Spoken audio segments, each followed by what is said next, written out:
Filipe Nyusi diz que terroristas são inimigos da Frelimo que querem tirar o partido do poder. Chefe das Forças Armadas na reserva diz que o atual modelo de recrutamento militar não funciona. Mambas boicotam treinos para exigir que a Federação Moçambicana de Futebol pague o prémio do jogo diante da Zâmbia.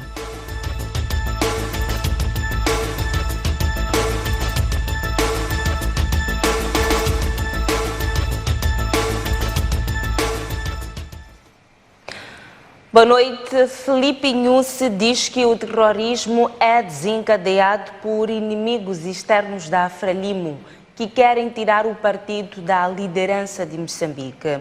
Nyusi exigiu foco à Frelimo para não ceder aos inimigos.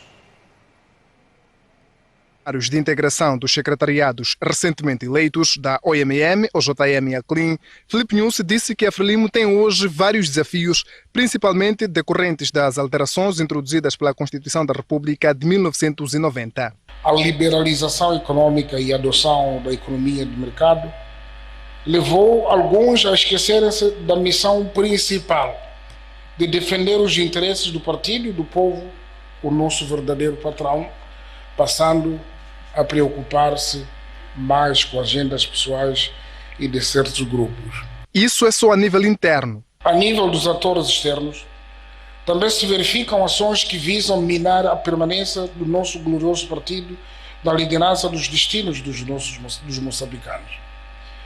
E porque a onda de manifestações e outras tentativas de usar a desordem como instrumento político nunca surtiram efeito de enfraquecer a Frelimo e o povo, os nossos inimigos, montaram a agressão terrorista. Sobre o fato, o presidente da Frelimo desenvolveu um pouco mais, trazendo dados históricos que, segundo ele, ligam o terrorismo a um suposto objetivo de tirar o partido do poder.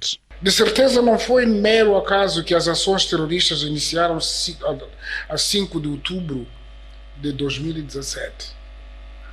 Exatamente no dia em que terminava o 11º Congresso da Frelimo, que foi um grande sucesso no fortalecimento do partido, na reafirmação da nossa agenda pela paz, pela unidade, paz e desenvolvimento. Quando nós estávamos a bater palmas do sucesso do nosso Congresso, o terrorismo estava a dar o seu primeiro sinal. Depois de quase 5 anos desde o primeiro ataque terrorista, Filipe Nyusi voltou a garantir que há um enfraquecimento gradual dos terroristas em Cabo Delgado e os ventos de paz sopram por todos os cantos do país. Os desenvolvimentos encorajadores no Teatro Operacional Norte juntam-se ao ambiente de retorno à paz e à tranquilidade na Zona Centro, com o fim de autoproclamada Junta Militar da Renamo, decorrendo num ritmo encorajador o processo de desarmamento, desmobilização e reintegração. Naturalmente, as forças de defesa e segurança continuam atentas e vigilantes no centro do país. Para vencer os inimigos do partido, Filipe Nyusi disse ser fundamental o papel das organizações sociais da Frelimo. Nisso, o presidente do partido destacou características imprescindíveis para um líder dos braços do partido. Um dirigente não deve agir por presunção, deve ser por compreensão. Presumo que há. Então, eu presumo que há. Não, tem que compreender com fundamentos, com argumentos. Se não fizerem isso, hão de começar a assassinar os vossos colaboradores.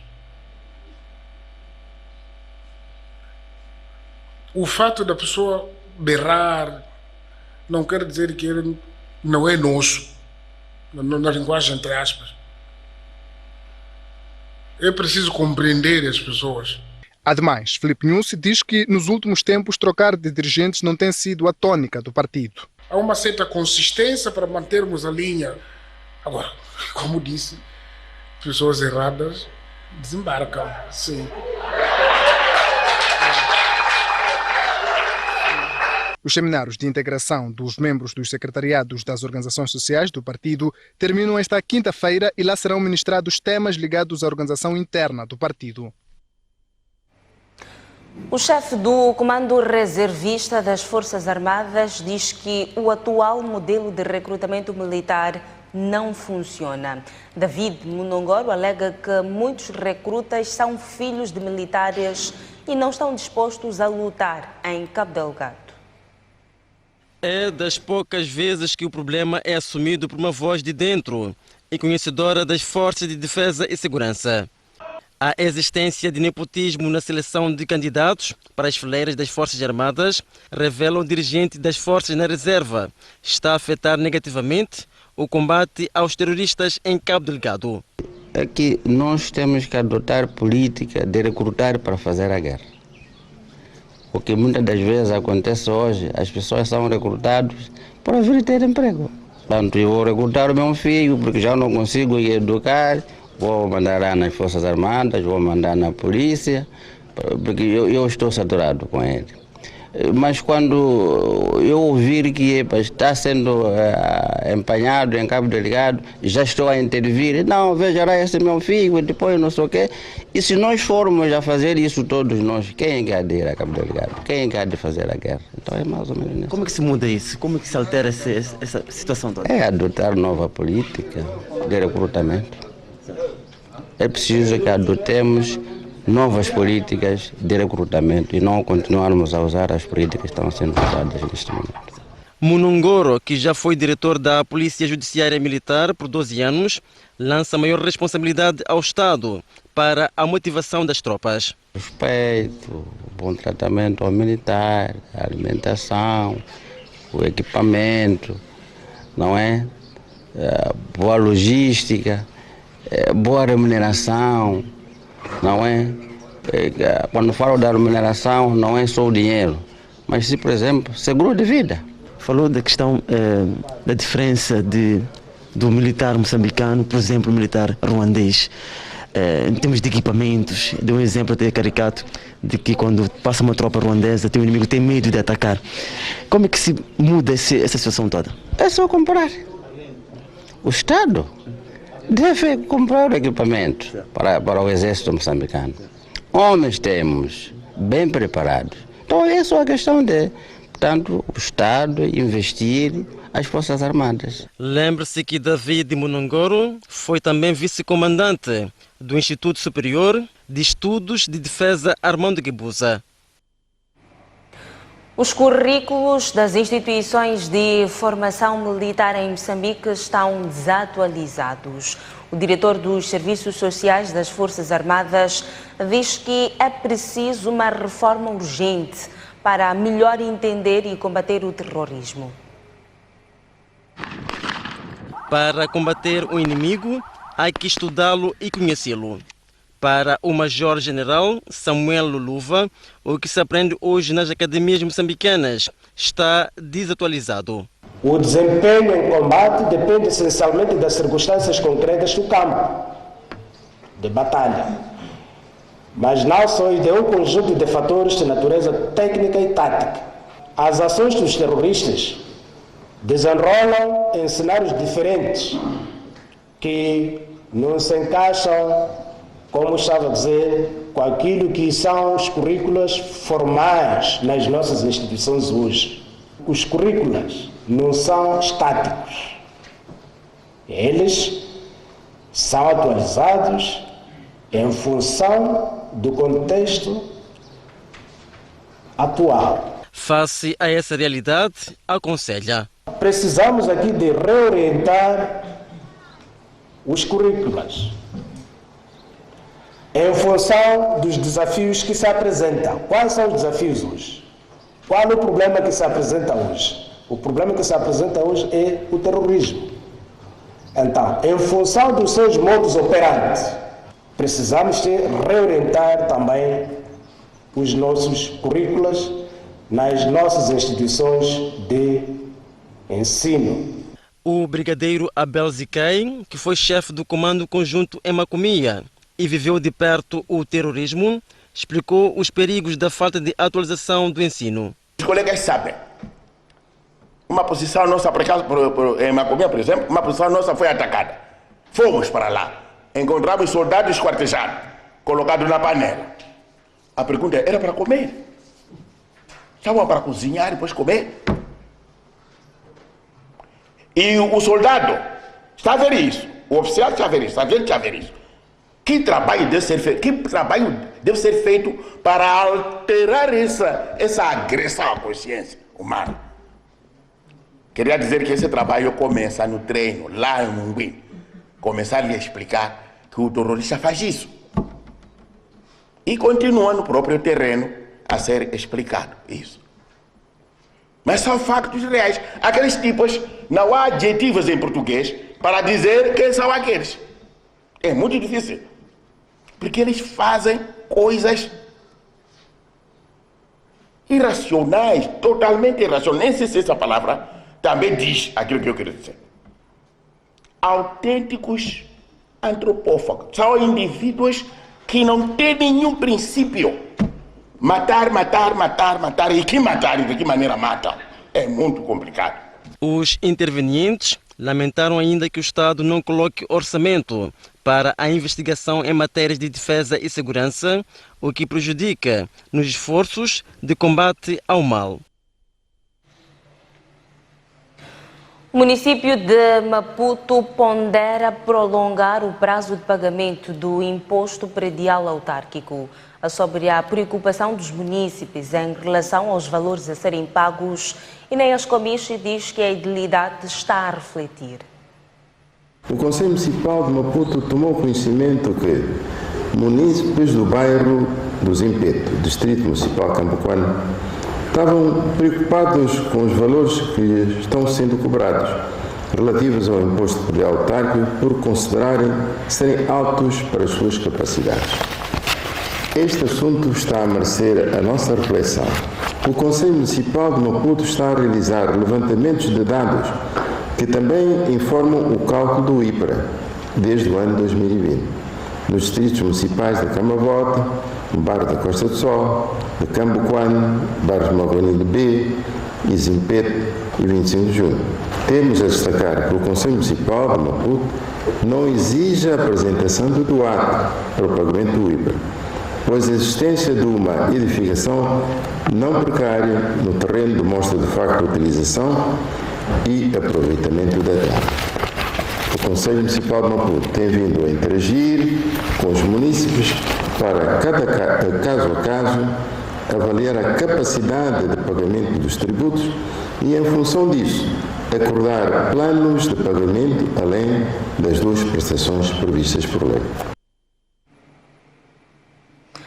As bancadas da RENAMO e do Movimento Democrático de Moçambique na Assembleia Municipal de Maputo consideram elevadas as taxas cobradas aos vendedores do mercado do peixe. As bancadas municipais da oposição repudiam ainda a proibição da manifestação pública.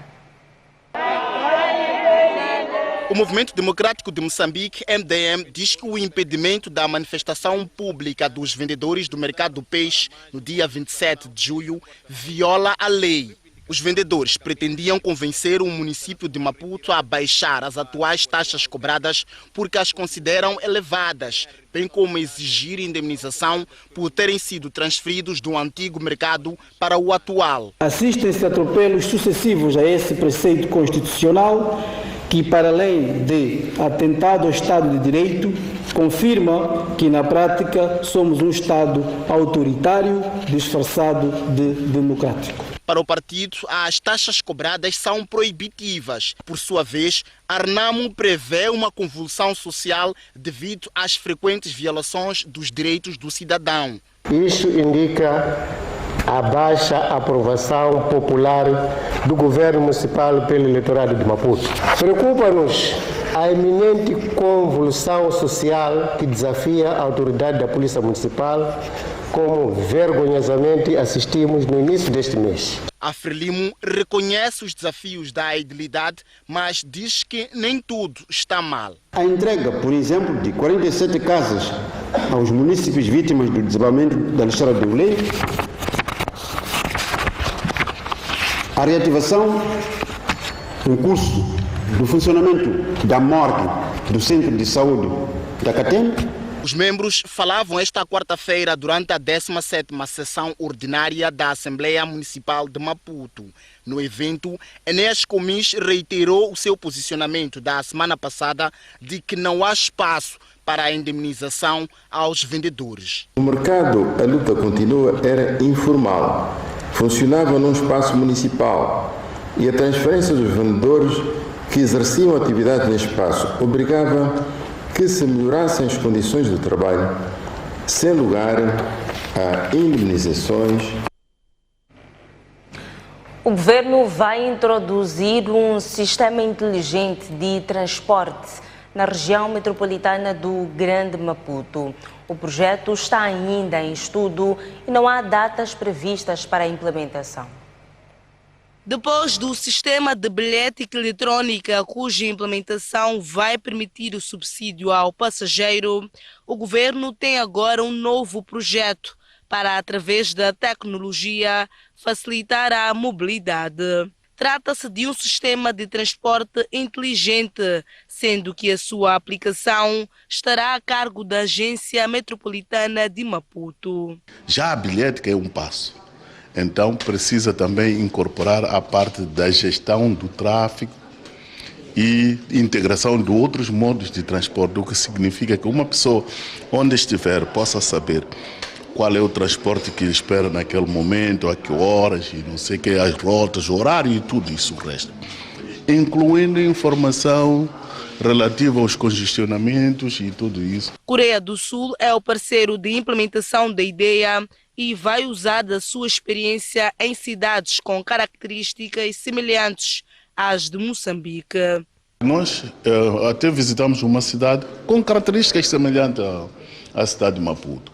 Eles foram nos mostrando o que eles conseguem fazer e com isso até evitam problemas até de roubos e tudo, porque há pessoas de todos os setores, é polícia, é bombeiro, é transporte, todos a controlar, então cada um toma conta daquilo que diz respeito à sua área. O chefe de delegação sul-coreana garante que o projeto será enquadrado à nossa realidade. 한국의 정책들이 그대로 이제 모잠비크 마푸토에 그대로 적용하지는 쉽지는 않을 것 같습니다. 그래서 모잠비크 마푸토 권역의 상황에 맞게 정책들을 선택해 나가야 된다고 생각되는데 o projeto está ainda em fase de estudo. Os angolanos estão hoje a eleger o novo presidente da República e também o novo Parlamento. O processo está a decorrer normalmente. Há muitos eleitores a exercer o direito cívico.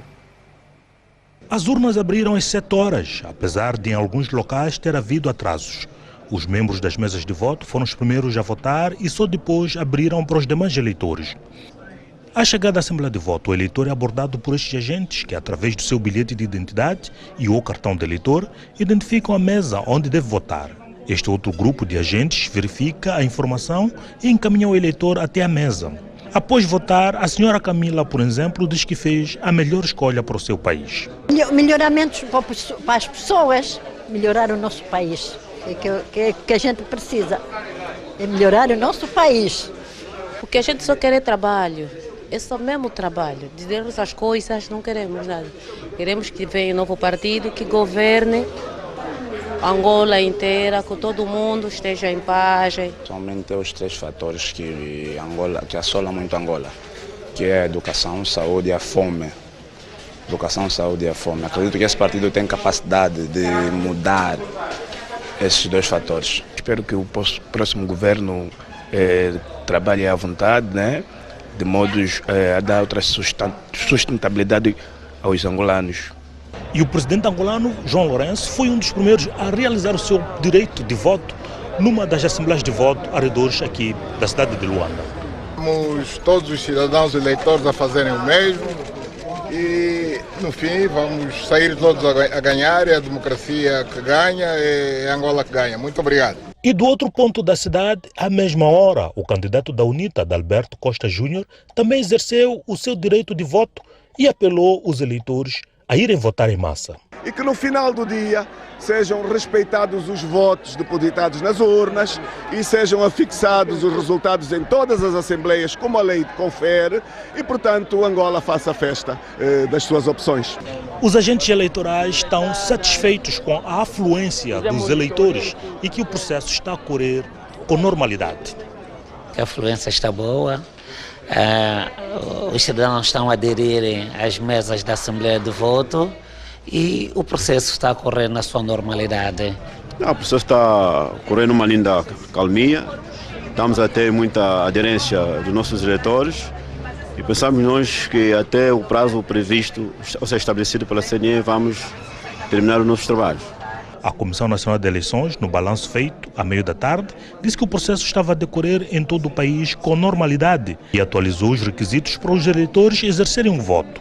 O plenário deliberou pela permissão de que os cidadãos eleitores, portadores de bilhete de identidade caducado e que sejam igualmente portadores de fotocópia de bilhete de identidade, acompanhada do talão que faz o comprovativo de que eles procederam à renovação deste bilhete de identidade, podem exercer o seu direito de voto.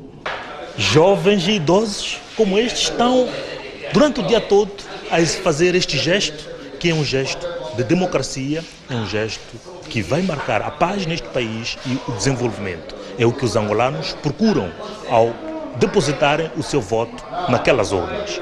Francisco Manlhac, Pedro Amba, Press TV.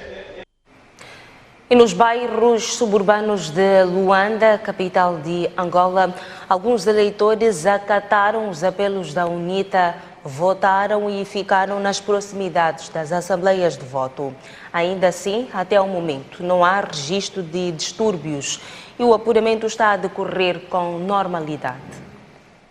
Depois da avalanche no período da manhã, em que a maior parte dos eleitores vieram em massa para exercer o seu direito de voto, no período de tarde, todos os membros das mesas de voto, os delegados de lista, ficaram praticamente sem trabalho. Muitos ficaram a jogar conversa fora, à espera da hora para encerrar as urnas e iniciar o processo de apuramento de votos. Nesta escola, por exemplo, este é o cenário que nós encontramos. E do lado de fora, aqui, sim, fez-se sentir o movimento, votou, sentou. Muitos são os eleitores que ficaram do lado de fora desta Assembleia de Voto à espera e a controlar o seu voto. Esta é a garantia que eles próprios deixaram à nossa equipa de reportagem. Votei e sentei, sem nenhum problema. Ok, sim. Por quê? Não tem como, estamos dentro da Assembleia. Controlar mesmo o meu voto, porque desta vez quero o meu voto exercer mesmo na verdade, que aquele deputado que eu escolhi estava a defender a minha causa, porque desta vez eu não votei, mas não molhei mais meu dedo, molhei a minha consciência. Está aqui a controlar o... Votou e sentou aqui? Sentei aqui para controlar o voto aqui, acho que a turno também demais. Estou controlando também. Por que está controlando? Porque esse voto nós estamos a ver, está diferente com aqueles outros votos, já passou. Agora esse aqui está diferente, é por isso que estamos aqui. Estou aqui porque recebi o decreto, quem vota deve ficar para controlar os resultados. Quero o quê? A população quer o quê?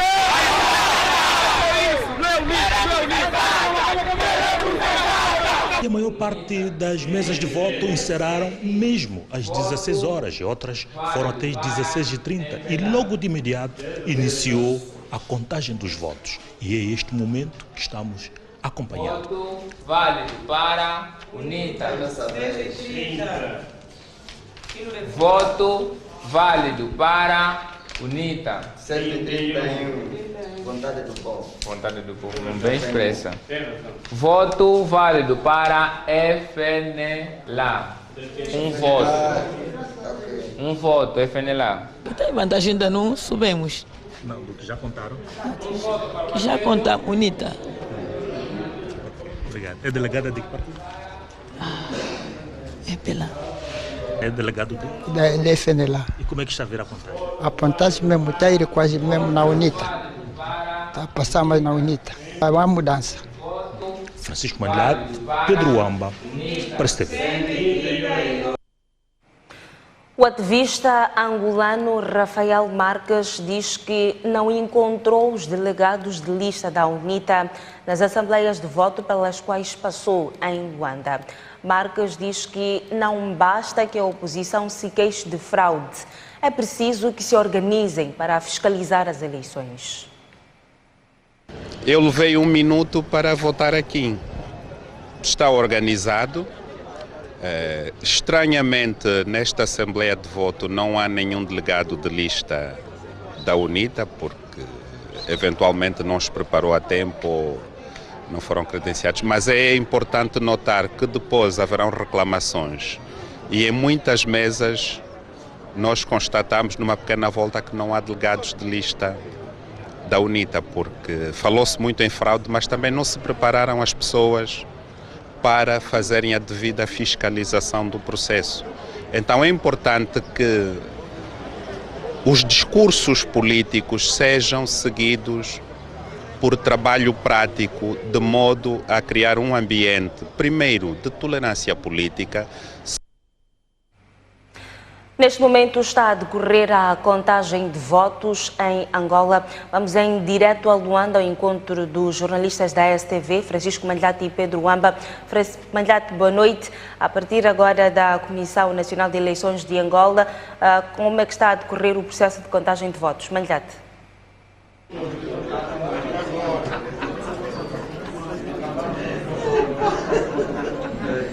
Isaura, de fato, estamos no centro de imprensa da Comissão Nacional Eleitoral em Angola e está conosco o porta-voz deste órgão que administra as eleições aqui em Angola, Dr. Lucas Quilundo. Como é que está o processo a decorrer, o processo eleitoral nesta altura? Nesta altura, as urnas encerraram e podemos dizer que tudo correu de forma pacífica e ordeira, portanto, o processo é um êxito. E nesta altura, que procedimento está a ser levado a cabo nesta altura? Estamos agora na fase do processo de escrutínio nas mesas, ou seja, encerradas as urnas, está-se a proceder à contagem dos votos para a posterior elaboração das atas das mesas, seguindo-se a elaboração da ata síntese da Assembleia de Votos, que serve de base para o apuramento nacional dos resultados, depois da sua expedição ao Centro de Escrutínio Nacional. E dizemos que foi um êxito porque as urnas abriram, felizmente, todas as assembleias de voto programadas e mesas de voto no país e no exterior. No exterior devemos recordar que temos eleições em 12 países e 25 cidades. Neste momento, somente, e isto é a parte que devemos fazer, somente a votação no Brasil é que ainda não encerrou, e isso é compreensível devido à diferença de fusos horários. No que diz respeito ao demais, portanto, em Angola e nos outros países, seja na Europa e em África, as urnas encerraram e está-se no processo da contagem de votos. Quando é que teremos os primeiros resultados? Os resultados parciais? Os resultados vamos tê-los à medida, portanto, em que as atas vão sendo enviadas para o Centro de Escrutínio Nacional e receberem o necessário tratamento. Portanto, tudo depende da velocidade, portanto, do ritmo em que as mesmas sejam expedidas a partir das assembleias de voto para o Centro de Escrutínio Nacional. Havia um movimento chamado Movimento Votou Sentou. Chegou a perturbar ou não as eleições? Enfim, este movimento não teve qualquer adesão na medida em que a sociedade em geral rejeitou, tendo em conta portanto, a sua intencionalidade e a sua própria natureza. Portanto, era um movimento que não era compatível com o ambiente de festa que caracteriza as eleições e, inclusive, não foi, do ponto de vista ético e moral, uma iniciativa boa, porquanto era uma iniciativa que conclamava os eleitores à desobediência e à criação de condições, portanto, potencialmente para a geração de conflitos, para a geração de atritos, o que não é bom para o ambiente eleitoral. Não é bom na medida em que apelava, na verdade, à ociosidade, e é ali onde está a sua natureza antiética e imoral. Enfim, um país com muito ainda por ser feito e, portanto, podendo os cidadãos eleitores, depois de exercerem o seu direito de voto, dedicarem-se a outras atividades socialmente úteis. Portanto, o convite para se sentarem de forma ociosa nas assembleias de voto tinha esse potencial de, enfim, para além de ser ilegal, portanto, ter esse lado moral que foi prontamente reprovado por quase a maioria da sociedade. Por isso é um movimento que não vingou. A CNE já recebeu algum tipo de reclamação dos partidos participantes? Não, até o momento, e por isso é que podemos caracterizar que o processo foi todo ele um êxito retumbante. Não recebemos nenhum tipo de reclamação até o momento em que as urnas encerraram. Muito obrigado, Dr. Lucas Ilundo, porta-voz da Comissão Nacional Eleitoral de Angola, a dar aqui a resenha da forma como terá ocorrido as eleições gerais de hoje aqui em Angola e também na diáspora. De fato, nesta altura continua a contagem dos votos, estes votos que depois são diretamente expedidos para o Centro Nacional de Escrutínio por parte, portanto, das assembleias de voto, e é lá onde é feita a contagem portanto, definitivo, o apuramento nacional parcial e depois provisório nesse caso, e depois o apuramento final.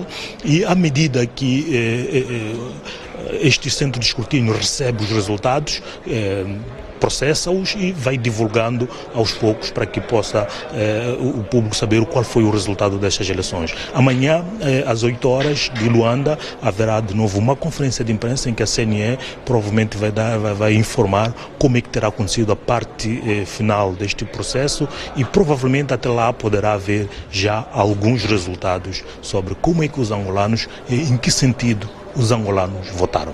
Isaura. Obrigada, Francisco Malhate. Vemos então o ponto de situação da contagem de votos em Angola, que está a decorrer agora. A Comissão Angolana de Eleições diz que o processo está a decorrer com normalidade. Agora o Jornal da Noite sai para uma curta pausa, mas antes há a informação cambial para si que nos acompanha a partir da STV. Até já.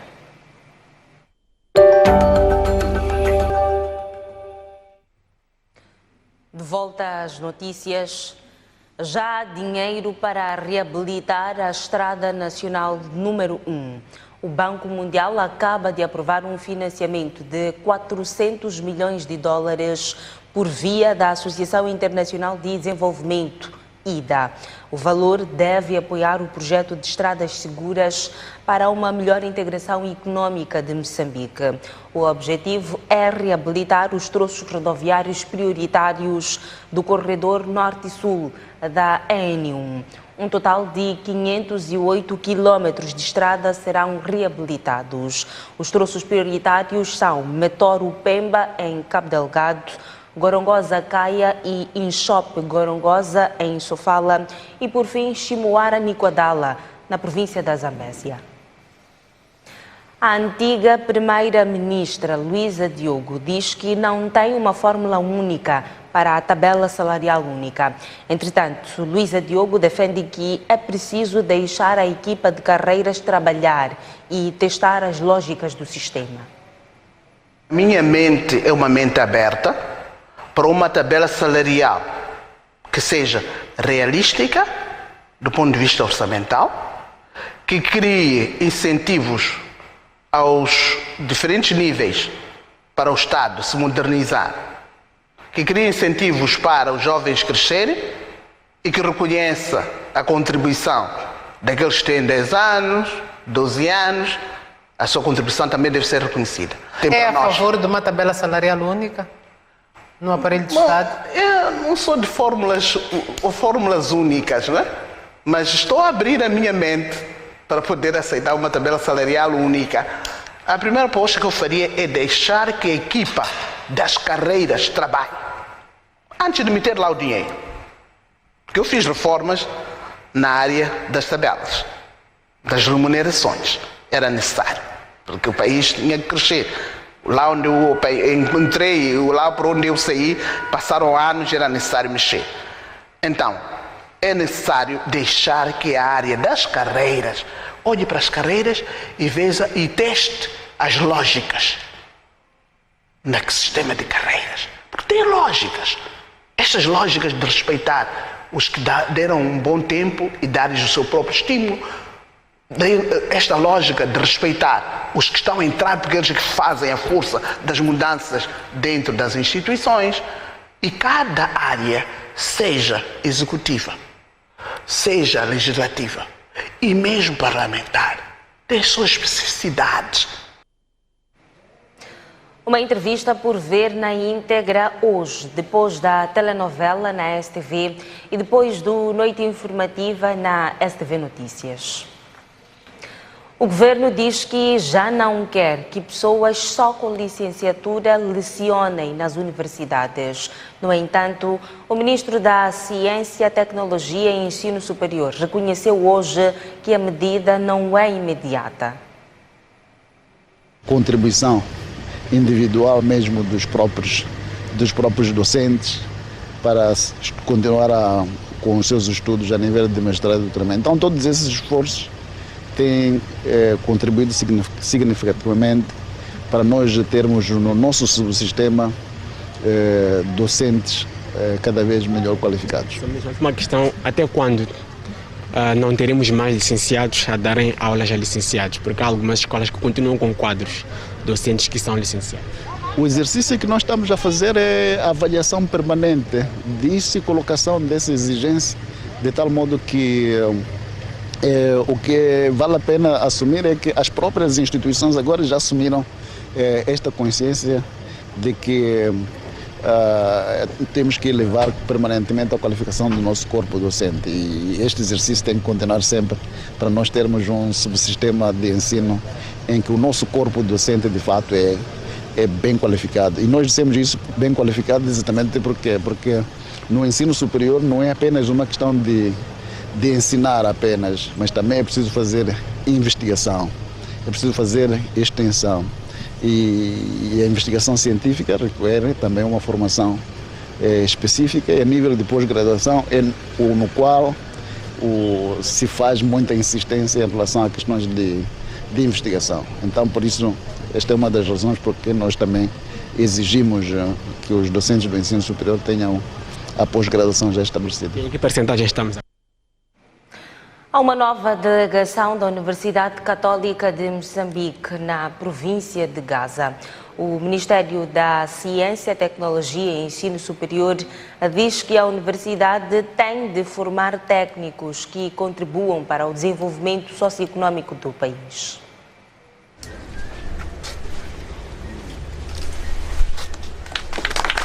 Este é o ato que marca a chegada da Universidade Católica de Moçambique, UCM, à cidade de Xai-Xai, província de Gaza. Depois da inauguração da instituição, com capacidade para 300 estudantes, o ministro da Ciência e Tecnologia, Ensino Superior e Técnico Profissional deixou claro o que espera da UCM. A formação a oferecer na UCM em Gaza seja de fato uma formação que vai trazer resultados tangíveis em termos do crescimento social e econômico, em termos de prestação de serviços e, de modo geral, em termos de desenvolvimento socioeconômico da província de Gaza e de todo o país. O reitor da Universidade Católica de Moçambique disse que a abertura da delegação de Xai-Xai significa a aproximação da instituição às pessoas. Esta cerimônia testemunha o compromisso crescente da Universidade Católica de Moçambique em servir cada vez melhor a sociedade moçambicana, onde, através do saber científico e valores humanísticos, se torna um agente dinamizador de mudança na vida das comunidades. Comunidades estas que, segundo o arcebispo da Beira e patrono da UCM, serão formadas de acordo com os princípios de ética e moral pelos quais a instituição se guia. Para além da sua missão universal enquanto universidade de qualificar os cidadãos, tanto em termos profissionais como técnicos, não pode descurar outras vertentes da formação, como são a dimensão social e cívica e, no nosso caso, enquanto Universidade Católica, também a dimensão ética, espiritual e religiosa. Com a inauguração dessas instalações, a universidade marca a presença em todas as capitais provinciais, à exceção de Inhambane. A Universidade Católica de Moçambique, em Xai-Xai, vai lecionar nesta primeira fase 4 cursos de mestrado e em breve vai introduzir a licenciatura em enfermagem. As imagens são de Isaac Langa, da Ricossa, de Xai-Xai, província de Gaza, para a STV. O Jornal da Noite sai agora para mais uma curta pausa. Mas antes a informação da previsão do estado do tempo para si que nos acompanha agora. Vamos começar pelo sul do país. A capital Maputo vai registrar uma máxima de 28, uma mínima de 15. Previsão de céu limpo. Mesmo cenário para Xai-Xai, 27 de máxima e 15 de mínima. Em Ambana, 28 de máxima e uma mínima de 20. Seguimos ao centro do país, começamos por Beira, em Sofala, previsão de céu ligeiramente limpo, 26 de máxima e 19 de mínima. Céu limpo para Chimoio, em Manica, 26 de máxima e 11 de mínima. Céu ligeiramente limpo para Climane, 18 de mínima e uma máxima de 28. Em Tete, céu limpo, 32 de máxima e 18 de mínima. Seguimos agora ao norte do país, começamos por Nampula, província com o mesmo nome, uma máxima de 27, uma mínima de 18. Previsão de céu ligeiramente limpo. O céu estará totalmente limpo em Lixinga, 23 de máxima e 9 de mínima. Em Pemba, a previsão de céu ligeiramente limpo, 29 de máxima e 21 de mínima. Até já.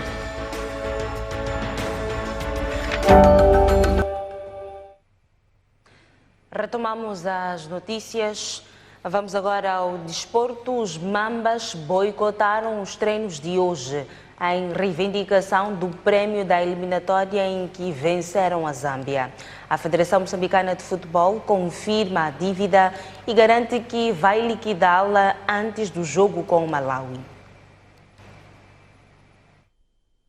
Nas vésperas de um jogo decisivo diante do Malawi e que pode colocar Moçambique no seu segundo chan, 9 anos depois, e afogar as mágoas de um povo sedento de vitórias, uma mancha caiu sobre o pano branco. Os jogadores dos Mambas decidiram não treinar na manhã desta quarta-feira em reivindicação do prémio da eliminatória que venceram a Zâmbia, segundo avançou a STV, um dos integrantes da seleção nacional.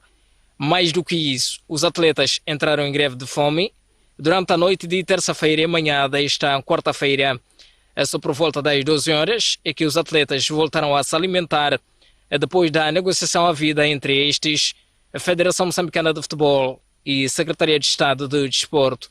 Às 15 horas e 30 minutos, a seleção voltou aos trabalhos, mas mais do que greve de fome, os atletas e técnico continuavam em greve, mas de palavras. Ao longo deste tempo, na minha caminhada, uma coisa importantíssima que eu levo, e de um professor que eu tive no curso, que dizia que se tudo aquilo que fores dizer não for mais belo que o silêncio, então cala-te. Por isso eu prefiro-me refugiar-me no silêncio. Mister, aprendeu que tudo que for a dizer, se não for mais belo que o silêncio, é melhor calar, mas também aprendi que quem cala consente. A Federação Moçambicana de Futebol está a dever aos jogadores da equipe técnica ou não? Eu respeito aquilo que o seu jornalista diz, é seu sentimento, só tenho que respeitar.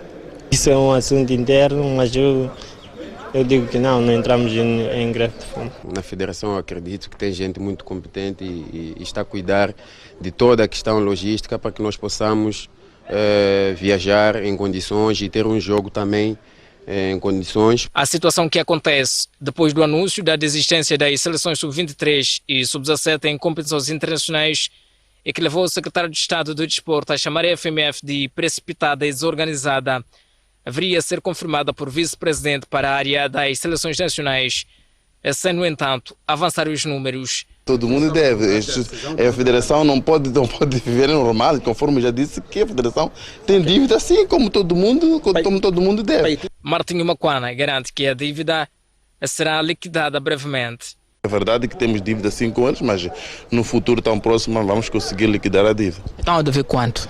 Não, esses jogadores eles sabem, já estão informados, nós já estamos à procura de verbo para poder liquidar. O mais importante é liquidar a dívida, já isso de quanto. Eu acho que isso não faz muito sentido a gente estar a falar de valores. Os Mambas vão ao derradeiro embate de Assa Souchan este sábado para 7 dias depois decidirem a eliminatória no Estádio Nacional do Zimpeto.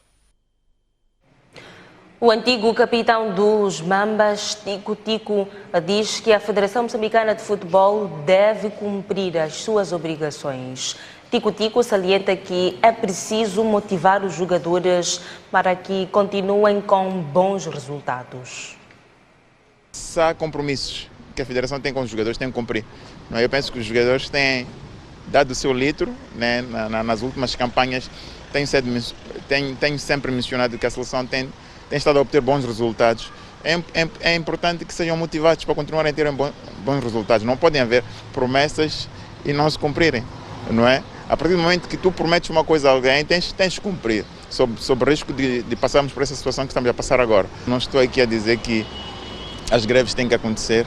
Há que encontrar sempre uma maneira, a nível interno, de resolver esses assuntos para que não venha cá para fora, porque isso não é bom para ninguém. Vamos agora ao encontro de Boaventura Mocipo para conhecermos os destaques do Noite Informativa de hoje. Mocipo, boa noite. Muito boa noite, Isaura. Boa noite aos nossos telespectadores. Um dos nossos pratos quentes hoje, e de outra forma não podia ser, são as eleições em Angola, particularmente o dia da votação. Hoje, 24 de agosto, os angolanos decidem quem é o seu próximo presidente. Decide-se essencialmente entre dois nomes. Estes dois senhores, Adalberto da Costa Júnior, o líder da UNITA, e João Lourenço, o líder do MPLA. O presidente de Angola é um destes dois que será conhecido nos próximos dias. Hoje, de forma geral, o processo correu tranquilamente, à exceção de algumas queixas sobre irregularidades. No Noite Informativa de hoje vamos entrar com 7 convidados. Vamos trazer as incidências do dia de votação, vamos olhar para o processo eleitoral no seu todo e vamos discutir o futuro de Angola. Entre estes 4 convidados há a destacar José Eduardo Agualusa, portanto um escritor, Marcolino Moco, antigo primeiro-ministro de Angola, Fernando Lima, Francisco Mandlate e, como me referi, outros intervenientes, incluindo alguns ligados ao processo de observação. A todo custo, vamos também entrar com Joaquim Alberto Chissano, ex-presidente de Moçambique, que está a acompanhar o processo eleitoral de perto. Vamos também a fundo, vamos olhar para os números. O que dizem os números das eleições em Angola? Os números têm significado. Olhamos para as últimas 3 eleições gerais. Elas referem-se aos anos 2008, 2012 e 2017. Nestas 3 eleições, o partido de Agostinho Neto e de José Eduardo dos Santos, o MPLA, ganhou confortavelmente.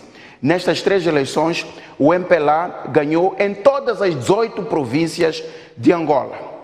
E mesmo nas províncias onde houve alguma competitividade, o MPLA venceu com larga vantagem. Vamos olhar para 2.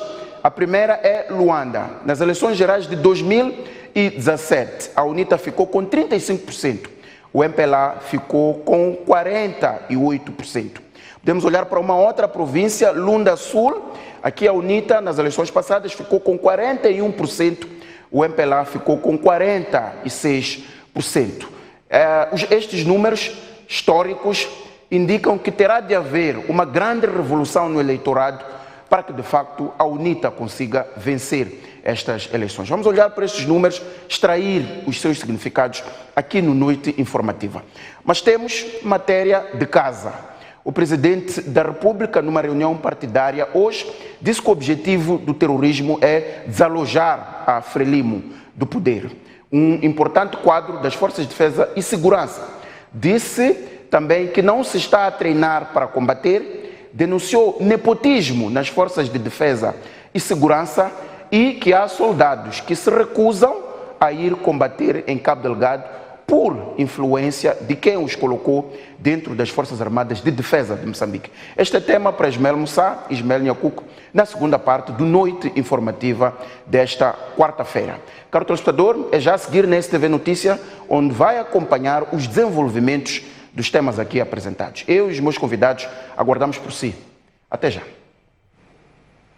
O convite está feito daqui a pouco, depois do Jornal da Noite. Chegamos ao fim das notícias. Obrigada pela atenção dispensada. Vemo-nos amanhã, à mesma hora. Boa noite, bom descanso.